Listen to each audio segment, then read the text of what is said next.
നായക നടന്റെ പ്രകടനം ശ്രീയൻവർഷ പാലോട് നായക നടന്റെ പ്രകടനം ഗംഭീരമായി എന്ന് നമ്മൾ പറഞ്ഞിട്ടുള്ള അല്ലെങ്കിൽ അങ്ങനെ പൊതുവെ വിലയിരുത്തുന്ന സിനിമകളൊക്കെ ചിലതൊക്കെ വിജയിക്കാതെ പോകുന്ന ഒരു സാഹചര്യത്തോട് ഉപമിക്കാവുന്ന തരത്തിലാണോ ഇപ്പോൾ ഈ 3 സംസ്ഥാനങ്ങളിലെ ഒരു കാഴ്ച കൂടി നമ്മൾ വെച്ച് നോക്കുമ്പോൾ അതിലിപ്പോൾ ഈ 2ാം ഘട്ട യാത്ര കടന്നു പോകും നമ്മുടെ രാജസ്ഥാനിലൂടെ അതിൽ കൃത്യമായി രാഹുൽ ഗാന്ധി എന്ന് പറയുന്ന നേതാവിനോടുള്ള ജനങ്ങളുടെ ഇഷ്ടം അത് കൂട്ടാൻ ഭാരത് ജോഡോ യാത്രയ്ക്ക് കഴിഞ്ഞിട്ടുണ്ട് എന്നത് വസ്തുത തന്നെയാണ്.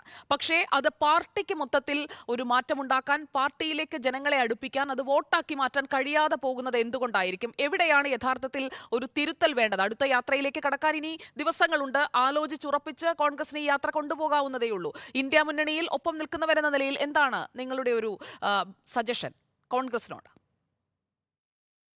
അല്ല അല്ല ഇത് അല്ല സുജയ ചോദിച്ചത് നല്ലൊരു ചോദ്യമാണ്. കാരണം ഇപ്പോൾ നമ്മുടെ മുമ്പിലുള്ള സെമി ഫൈനൽ 2024 ലോക്സഭാ തെരഞ്ഞെടുപ്പിന് മുമ്പുള്ള സെമി ഫൈനലിൽ നടന്ന സംസ്ഥാനങ്ങൾ ഇപ്പോൾ മധ്യപ്രദേശിൽ നമ്മൾ കണ്ടതാണ്.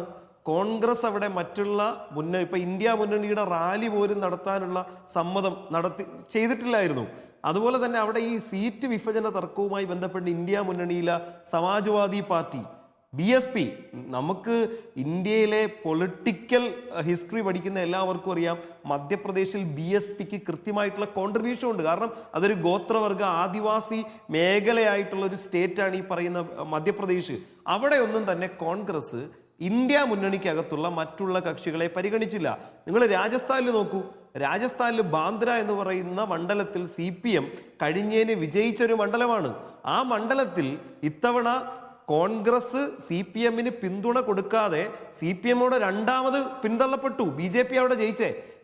കോൺഗ്രസിനുണ്ടായിരുന്ന വോട്ട് പോലും അവിടെ കിട്ടിയില്ല. അപ്പോൾ നമ്മൾ ഇന്ത്യ മുന്നണിയെ സംബന്ധിച്ച് ഒരു മുന്നണിയായിട്ട് നരേന്ദ്രമോദി സർക്കാരിനെ 2024 പുറത്താക്കുക എന്ന ലക്ഷ്യത്തോടു കൂടി രാഷ്ട്രീയ പ്രവർത്തനം ഇപ്പൊ കോൺഗ്രസിൻ്റെതായ രാഷ്ട്രീയ പ്രവർത്തനമാണ് നടത്തുന്നത്. ഭാരത് ജോഡോ യാത്ര CPM കൃത്യമായി CPMന്റെ രാഷ്ട്രീയ പ്രവർത്തനം നടത്തുന്നുണ്ട് നരേന്ദ്രമോദി സർക്കാരിനെതിരെ. അങ്ങനെ ഇന്ത്യയിലെ ഓരോ രാഷ്ട്രീയ പാർട്ടികളും കൃത്യമായി രാഷ്ട്രീയ പ്രവർത്തനം നടത്തി ഒരു തെരഞ്ഞെടുപ്പിലേക്ക് വരുമ്പോൾ കോൺഗ്രസ് പല സ്ഥലങ്ങളിലും വിട്ടുവീഴ്ചയ്ക്ക് തയ്യാറാവുന്നില്ല. പിന്നെ എങ്ങനെയാണ് ഈ പറയുന്ന നമ്മുടെ ഈ ലക്ഷ്യത്തിലേക്ക് എത്തുന്നത് എന്നുള്ളതാണ് ഈ യാത്ര. ഏത് യാത്രയും നടത്തിക്കോട്ടെ, ഇപ്പം ന്യായ യാത്ര ആയാലും ഭാരത് ജോഡോ യാത്ര ആയി കഴിഞ്ഞാലും അതിനെ ഈ ഘട്ടത്തിലൊന്നും നമ്മൾ വിമർശിക്കാനോ ഒന്നുമില്ല. അതൊക്കെ നാളെ രാഷ്ട്രീയപരമായിട്ടുള്ള യാത്രയായിട്ട് തന്നെയാണ് കാണുന്നത്. പക്ഷേ മറ്റുള്ള ഈ മുന്നണി ഇന്ത്യ മുന്നണിക്കകത്തുള്ള മറ്റ് പാർട്ടികൾക്കും കൂടി കൃത്യമായിട്ട് എന്താണ് ഈ ഒരുമിച്ച് നിന്നുകൊണ്ട് പോരാടാൻ പറ്റുന്നൊരു വേദിയായി ഇത് മാറേണ്ടതുണ്ട്.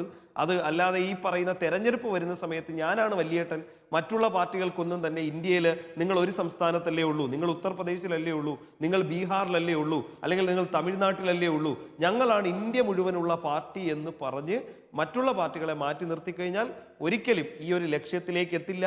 ഈ യാത്ര കൊണ്ട് യാതൊരുവിധ ഉപയോഗവും ഉണ്ടാകില്ല. അത് രാഹുൽ ഗാന്ധിക്ക് ഒരു മൈലേജ് കിട്ടും എന്നുള്ളതല്ലാതെ കോൺഗ്രസിന്റെ അടിത്തറ വരെ കെട്ടിപ്പടുക്കാനായിട്ട് സഹായിക്കില്ല എന്ന് തന്നെയാണ് ഞാൻ മനസ്സിലാക്കിയിട്ടുള്ളത്. അതുകൊണ്ടാണ് CPM ഈ വിഷയത്തിൽ തന്നെ ഇന്നൊരു ന്യായയാത്ര പ്രഖ്യാപിച്ചിട്ട് അതിനെപ്പറ്റി കൃത്യമായിട്ടുള്ള ഒരു നിലപാടും പറയാത്തത്. ഇപ്പോൾ രാമക്ഷേത്ര വിഷയത്തിൽ തന്നെ CPMന് കൃത്യമായിട്ടുള്ള നിലപാടുണ്ട്. ആ വിഷയത്തിൽ മമതാ ബാനർജിക്ക് കൃത്യമായിട്ടുള്ള നിലപാടുണ്ട്, അല്ലെങ്കിൽ നിതീഷ് കുമാറിനുണ്ട്. പക്ഷെ കോൺഗ്രസിന് മാത്രം അത് എടുക്കാൻ തയ്യാറാവുന്നില്ല. പാലസ്തീൻ വിഷയത്തിൽ തന്നെ നമ്മൾ കണ്ടതാണ്. ഈ പറയുന്ന കോഴിക്കോട് ഈ പറയുന്ന അവരുടെ ഒരു നിലപാട് പറയാൻ എത്രത്തോളം താമസിച്ചു. നോർത്ത് ഇന്ത്യയിലെ ഇലക്ഷൻ കഴിയുന്നത് വരെ അവർക്ക് കാത്തു നിൽക്കേണ്ടി വന്നു എന്നുള്ളത്. ഇപ്പോൾ ഒന്നിലും കൃത്യമായിട്ടുള്ള ഒരു ക്ലാരിറ്റി വരുന്നില്ല. യാത്ര മാത്രം കൊണ്ട് നടത്തിയിട്ട് ഒരു കാര്യവുമില്ല എന്നാണ് ഞാൻ മനസ്സിലാക്കുന്നത്. എല്ലാവരും ഒരുമിച്ച് നിന്നാൽ മാത്രമേ 2024 എല്ലാവരുടെ ഒരു പ്രതിപക്ഷത്തുള്ള എല്ലാവർക്കും കൃത്യമായിട്ടുള്ള അവരുടെ ലക്ഷ്യം നിറവേറ്റാൻ കഴിയൂ എന്നാണ് എനിക്ക് മനസ്സിലാകുന്നത്.